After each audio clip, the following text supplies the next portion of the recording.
नमस्कार। 4 दिन पहले जब फिल्म आदिपुरुष का टीजर रिलीज हुआ, तब से लेके अभी तक चारों तरफ एक हंगामा है, एक शोर है। फिल्म इंडस्ट्री में, चैनल्स में, जर्नलिज्म में, एडवर्टाइजर्स में, संत समाज में, चारों तरफ एक शोर है। चारों तरफ डिबेट्स हो रही हैं, चारों तरफ भली बुरी बातें कही जा रही हैं। मेरे पास भी सैकड़ों फोन आए होंगे, सभी चैनल्स से फोन आए, जितने सभी जर्नलिस्ट हैं, बड़े बड़े जर्नलिस्ट, और सभी के फोन आए। They wanted my reaction on that, on the teaser, कि आपको कैसा लगा, आपके क्या रिएक्शन है, आप क्या सोचते हैं इस बारे में। मैं आपको सच बताऊं, मैंने एक भी शब्द किसी से नहीं कहा, मैंने बात ही नहीं की उस विषय में। मैंने कहा नहीं, मुझे कुछ नहीं कहना है। लेकिन मुझे लगा कि मुझे आपसे कुछ बात तो करनी चाहिए, आपसे करनी चाहिए। मेरे मन में बहुत सारी बातें बहुत सारे समय से आती रही हैं, और इस हंगामे को लेकर, इस इशू को लेकर मुझे लगा कि शायद ये सही समय है जब मैं अपनी बातें आपके साथ शेयर कर सकूं। दोस्तों, ध्यान से सुनिएगा। रामायण, महाभारत, श्रीमद् भागवत जैसे जितने भी ग्रंथ हैं, शास्त्र हैं, यह हमारी सांस्कृतिक और धार्मिक धरोहर है। यह हमारी संस्कृति है, यह हमारी जड़ है।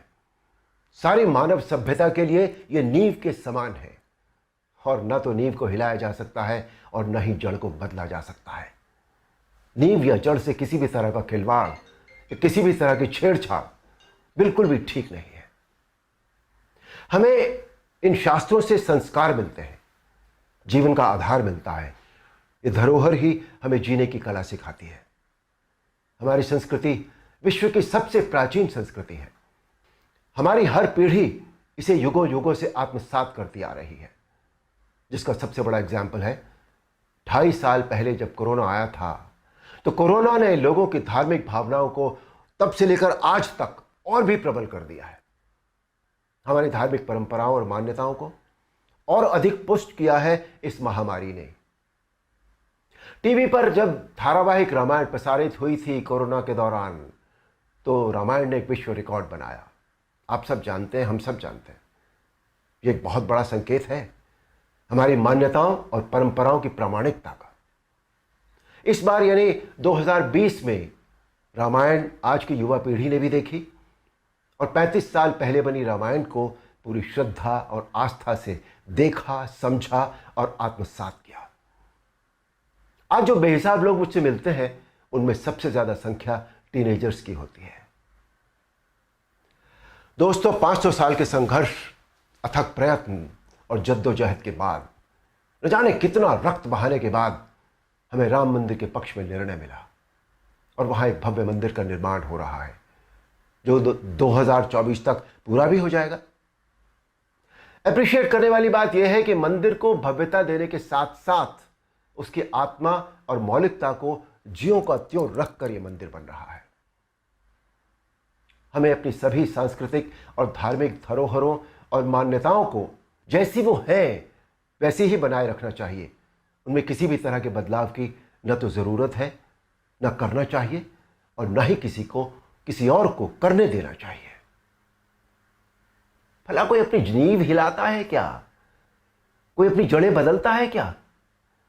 हमारी इन धार्मिक सांस्कृतिक मान्यताओं और परंपराओं को किसी भी तरह का कोई नयापन देने की आवश्यकता नहीं है। देखिए, मेरा प्रयास और कर्म तो यही है कि मैं इस जनरेशन को और अगली पीढ़ी को भी वही सिखाऊं, वही बताऊं, वही दिखाऊं जो वास्तव में सत्य है, शाश्वत है और सनातन है।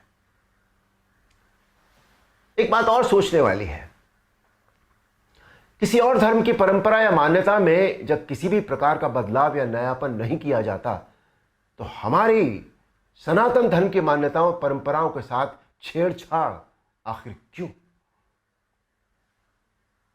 आजकल ये चलन सा बनता जा रहा है कि सनातन धर्म का मजाक बनाओ। देवी देवताओं के ऑब्जेक्शनेबल पोस्टर बनाओ, अभद्र भाषा में बोलता हुआ दिखाओ। आखिर किसने अधिकार दे दिया कि कोई हमारी धार्मिक आस्था से छेड़छाड़ करे या हमारी भावनाओं को ठेस पहुंचाए? कुछ फिल्म मेकर्स,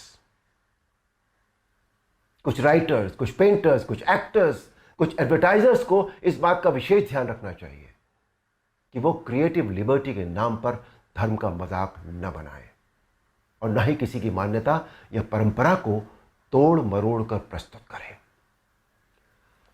दोस्तों, ये किसी राजनीतिक पार्टी या धर्म के लिए नहीं, बल्कि पूरे देश के लिए एक स्वाभिमान बढ़ाने वाली बात है कि आज हमारे प्रधानमंत्री श्री नरेंद्र मोदी जी के नेतृत्व और कुशल मार्गदर्शन में देश के कोने कोने में सांस्कृतिक, धार्मिक और ऐतिहासिक धरोहरों को पुनः पहचान मिल रही है।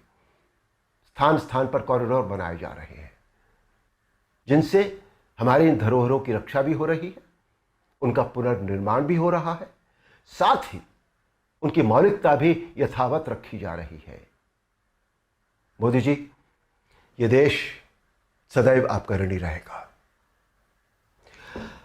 मेरा अनुरोध है आप सबसे कि आप सब पूरी सक्रियता और जागरूकता के साथ अपनी अमूल्य सांस्कृतिक, धार्मिक मान्यताओं और धरोहरों को सहेज कर संभाले रखने का संकल्प करें और दूसरों को भी इसके लिए प्रेरित करें।